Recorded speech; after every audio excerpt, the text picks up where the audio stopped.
Hip-hop galant à présent avec Les Indes galantes, célèbre opéra-ballet de Jean-Philippe Rameau qui date de 1735. Il est mis en scène aujourd'hui par Clément Cogitor. On va en parler avec Bintou Dembélé qui compose la musique de ce magnifique spectacle. La chorégraphie en tout cas et les danses de ce spectacle, elle va nous rejoindre, mais d'abord ambiance.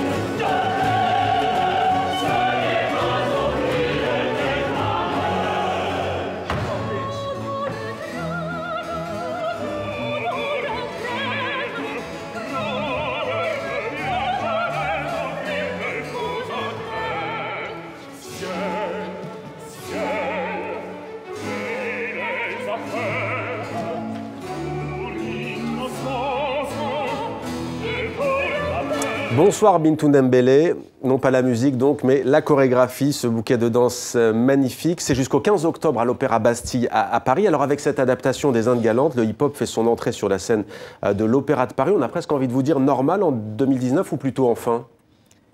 C'est tardif, pour les danseurs en tout cas. Et oui, je pense qu'en fait, ça a déjà eu lieu en fait en 2000 avec une mise en scène de Colline Serrault. Ouais. Où il y avait déjà un casting de danseurs hip-hop.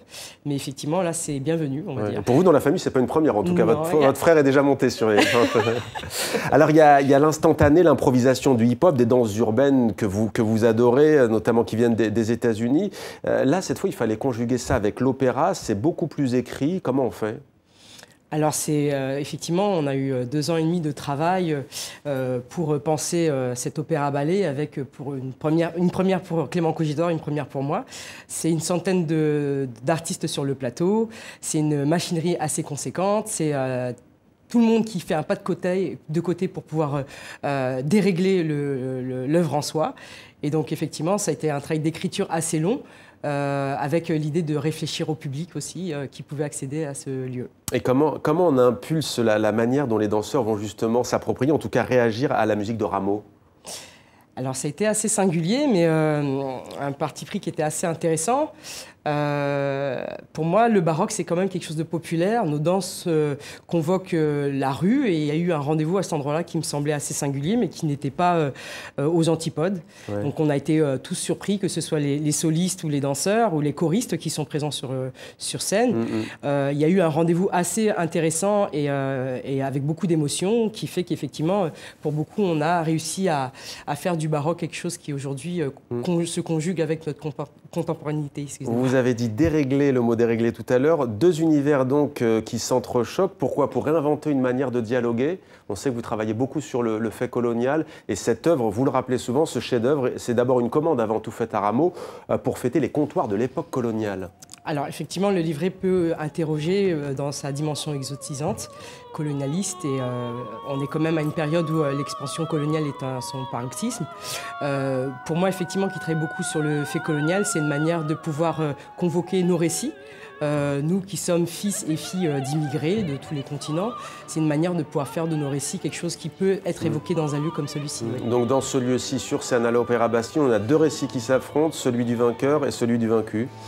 Alors je ne sais pas s'il y a une réelle confrontation, je ne sais pas si on a autant de place que ce que peut énoncer le livret, mais en tout cas on a essayé de le dérégler et de faire valoir nos récits, effectivement. Comment réagit le public ? Alors magnifiquement, c'est hallucinant, tous les soirs, tout le monde est debout. J'ai l'impression qu'il y a une réconciliation, je ne sais pas, il y a quelque chose qui bouge en tout cas, qui émeut. Il y a une dimension engagée, politique et poétique qui nous rallie. C'est une surprise pour tout le monde. Pour les gens de la production, ils n'ont jamais vu ça. Nous n'avons jamais vu ça. Et c'est vraiment un grand plaisir de vivre ça, quoi. Et les danseuses et les danseurs, comment ont-ils vécu cette expérience? Ils sont très heureux. Pour beaucoup, il y en a qui viennent de la compétition, qui viennent des shows, il y en a beaucoup aussi qui ont fait différentes scènes contemporaines. Mais c'est une expérience quand même assez conséquente. Le projet fait 3h40 en soi. On a tout en live, le chant, la danse, la musique, etc. Donc voilà, c'est assez inédit. comédie et je pense que voilà, c'est une expérience qui va nous marquer. La danse, elle est selon vous politique? Pas tout le temps. De En par tout le cas, mouvement. nos endroits, nos corps sur cette scène-là, effectivement, j'ai envie de dire qu'elle est politique. Et poétique. Certaines critiques disent que dans cette institution de 350 ans, l'Opéra Bastille, c'est la première fois, je cite, qu'une femme noire signe une chorégraphie dans cet prestigieux établissement. Ça vous fait sourire là sur notre plateau, mais sur le fond, vous en pensez quoi? Vous y attardez pas? Je suis ravie. C'est vrai que je ne peux pas passer à côté de ça, en se disant qu'on est quand même dans une conjoncture où la question décoloniale est assez au paroxysme. Là, il y a une demande que d'autres récits soient énoncés sur les scènes contemporaines, au cinéma. Et donc, voilà, Ça peut aussi populariser, aider à populariser cet art élitiste, l'opéra, au fond.